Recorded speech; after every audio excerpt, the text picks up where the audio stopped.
Ever seen those like 8 rules for success lists?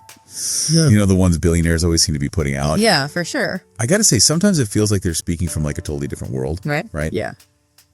Do those rules, do they actually apply in 2024? It's a really good question. I don't think there's a simple like yes or no answer. Right. I think the fundamentals of success, they probably are kind of timeless. Mm-hmm.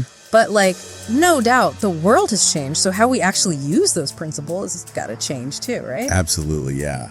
So let's break it down. Let's start with rule number 1, which is, and this is a big one, building generational wealth. Okay. I feel like this is where, like, the billionaire playbook needs a major 2024 refresh. Yeah. It can't just be about hard work anymore, can it? No, not at all. Yeah. The scale and the speed of how wealth is created now, it's just totally different. Right. It's way less about, inheriting a steel mill from your grandpa. Right. And way more about using tech and global markets, right? Yeah. Think about someone like Kylie Jenner. Okay. Built a billion dollar beauty empire, basically selling straight to people all around the world. Wow. Using social media and her own website. That's a perfect example of taking technology and global reach and making wealth in a way that wasn't even possible like a generation ago. That's such a great point. It's not just working hard, it's about working smart Totally. and using all the tools that we have today. Absolutely. Okay. So building on that idea of global reach, rule number 2 is about partnerships. Okay. And I don't think this is like your grandpa's networking club anymore, is it? It is not. Yeah. This isn't about, just shaking hands at some boring industry event. Yeah. This is about building a diverse network that goes way beyond that. Yeah. I kind of think about it like your network is like your own Avengers team, Okay. I like where this is going. You need a mentor, right? You need someone with experience who can guide you. You need advisors, people who are experts in specific areas, and they can give you, awesome insights. And then you need collaborators, right? People who can actually help you execute the vision. You can't do it all yourself. That's such a good analogy, like assembling a group of superheroes, your own little squad. It's exactly. Okay, love it. But, even superheroes face challenges. Yeah. And that brings us to rule number 3, which is handling criticism. Ooh, yeah. So I can see how learning from criticism is definitely important. Sure. But honestly, sometimes it just feels like dealing with haters. Right? No. How do you separate the useful feedback from all the noise? Yeah, well, I got to develop a filter.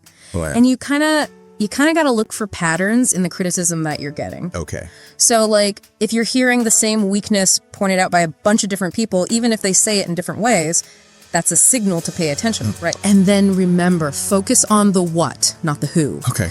Is the criticism about your product? Is it about your strategy? Is it about your communication style? Even if the person giving the feedback isn't like, your biggest fan, what they're saying might actually be spot on. Yeah. Yeah, I think that's a good point. So it's like filter the noise, look for the patterns, and focus on the substance. That's it. All right, got it. Rule number 4 is persistence. Okay, yeah. I feel like every single success story involves some kind of crazy obstacles. Yeah. So this one, I don't know, it feels kind of self-explanatory.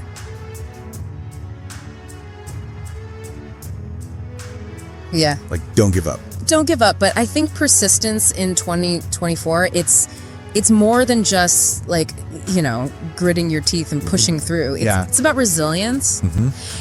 Think about someone like Sarah Blakely who founded Spanx. Right.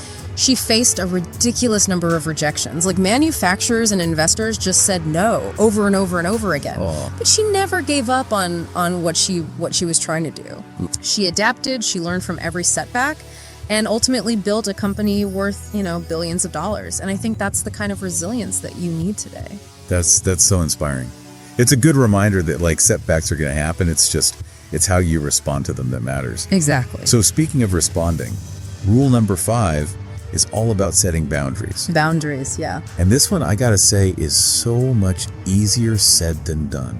Oh, it's so hard. Especially when you're just starting out. Absolutely. And you're just trying to like get things going. You feel like you have to say yes to everything. Right. how do you actually, how do you say no without feeling guilty or like you're burning bridges? Yeah, I think the big thing is to remember that setting boundaries isn't about being selfish. Okay. It's actually about protecting your time and your energy so you can focus on the things that really matter. Right. And clear communication is key, right? Set expectations up front about when you're available, about your workload. Learn how to delegate tasks that don't, specifically need you to do them. And when you actually need to say no to something, be polite, but be firm.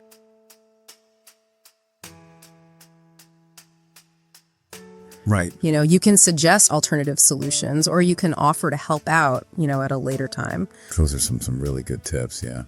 Okay, so now we're in the home stretch. Rule number 6, social media. Social media, right. Yeah. Love it or hate it, it's not going anywhere. It's not going anywhere. So what do we do? You gotta embrace it. It's a seriously powerful tool. You can build your brand, you can connect with potential clients, you can stay on top of trends. It's all about using it strategically. Okay. So share valuable content, engage with your audience like a real human, and, network with people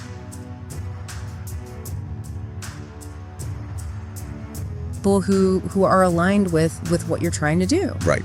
Good advice. Okay, 2 more to go. Rule number 7 is accountability. Okay. This one, honestly, kind of sounds a little bit intimidating. I think a good way to think about it is accountability is like having a personal trainer, but for your goals. Okay. It's about setting really clear objectives, tracking your progress, celebrating your wins.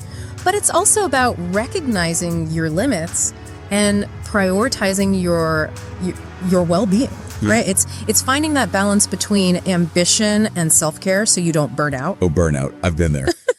It is no joke. It's real. Okay.